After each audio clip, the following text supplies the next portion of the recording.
A sweatshop is modern day or postmodern day slavery.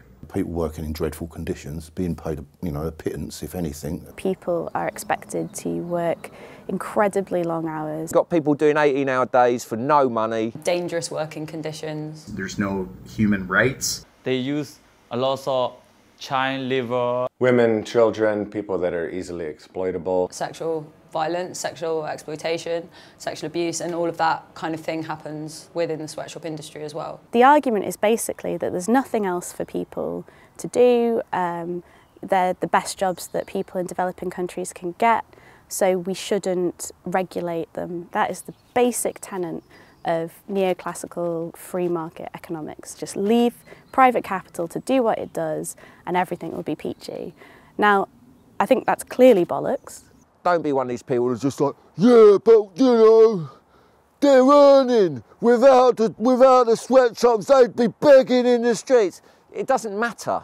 The fact is you're exploiting these people, so don't exploit people. Whatever corporate fluff some of these places, some of these companies trot out there to make it seem like they're responsible corporate citizens or whatever. I think the reality on the ground is it's a climate of fear and exploitation that these people work under. You can't judge it in degrees. It makes no difference. It's the same system destroying people's lives. This isn't really what we want. We want to have something that's consistent with the values that we're talking about. The only reason why working class people essentially have ever gotten a share of the pie is through fighting for it. Places that are not only sweatshop free but are union as well, so the labor's getting treated well. We're down for the unions, aren't we? I think unions are a really important source of power in terms of challenging the bosses. I think strikes are a massively important way of moving forward. A decent minimum wage, regulation of hours, and really importantly, a recognition that workers have the right to organise. Obviously, workers' co-ops are a massive step up from sweatshops because you can ensure that people are working for a living wage. It doesn't take a sort of brain surgeon to sort of think that we all ought to have dignity. It's simple, really. I'm mixed race, my dad was a first-gen immigrant, and the punk scene is like one of the few places where I see people really caring about this kind of global, international solidarity. Bands, pride themselves on being DIY, so doing everything themselves, but they've overlooked where they buy and source their t-shirts from. You might have a punk band that's selling some t-shirt with some slogan about workers' rights, fuck the bosses, smash capitalism or something, and it's on a commercially produced t-shirt. It's a complete contradiction. I think a key one for us is that the majority of sweatshop workers are women, so you can't really be in a feminist band and then support the exploitation of women through the use of sweatshops. It's just hypocrisy, isn't it? If on one hand I'm saying freedom and peace for people, and there's some kid working their little fingers, little jobs, sort of to make my trainers or whatever. Absolutely, we are all hypocrites. I don't think anyone's totally perfect, but I think there are quite simple things that we can do to avoid pretty major hypocrisies. And we're as guilty as lots of other bands. Let's just blame ourselves. It's not all my fault, and it's not all the band's fault, and people. We're trying the best we can. I mean, we're all upholding capitalism anyway. The punk scene works as its own little mini capitalist system. But then further supporting exploitation within that system is pretty bleak.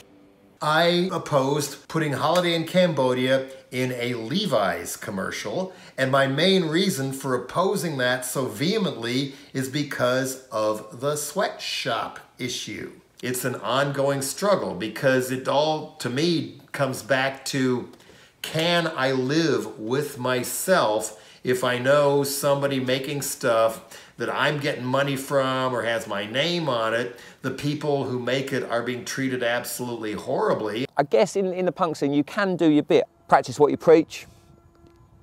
You can make a difference. It ain't going to take that much just to spend a little bit more, get an ethically sound t-shirt, and be proud about it. You can't look at everything in terms of financial expense. What's the expense in terms of sweatshop workers dying in a factory. If you've got to pay an extra £2 for a t-shirt, you pay that. I'd rather pay less than the price of a half pint in London and know that my t-shirt is actually going to help some people.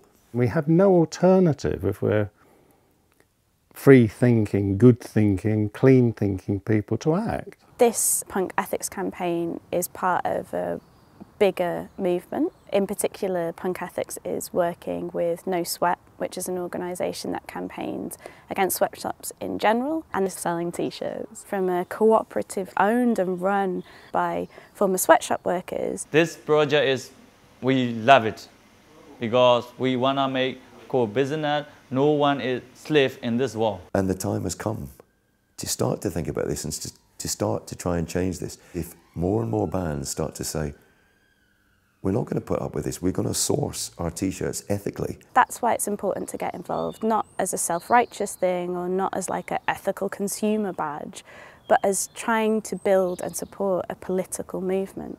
So really the questions are all down to us, you know, they're not down to what's wrong with the world. The questions are really what's wrong with me, you know, and if you like, why aren't I doing anything about it? This is what you're singing about. This is what all these bands are singing about. All the people that come to the gigs, they're singing along, shouting for this stuff. Time to put our money where our mouths are. Those words, those immortal words, do they owe us a living? Well, you know, do we owe sweatshop workers a living? Yeah, of course we fucking do. Do I owe us a living? Yes I do, yes I do. Owe us a living? Yes I do, yes I do. Owe us a living? Yes I fucking do. Don't take any notice what the public think. So much having treatment, just the worst thing. Do they have charging? 3 months of advice. If you don't want to wear it, pay off for the advice. Do they owe us a living? Yes I do, yes I do. Owe us a living? Yes I fucking do. Punk ethics, don't be a dick.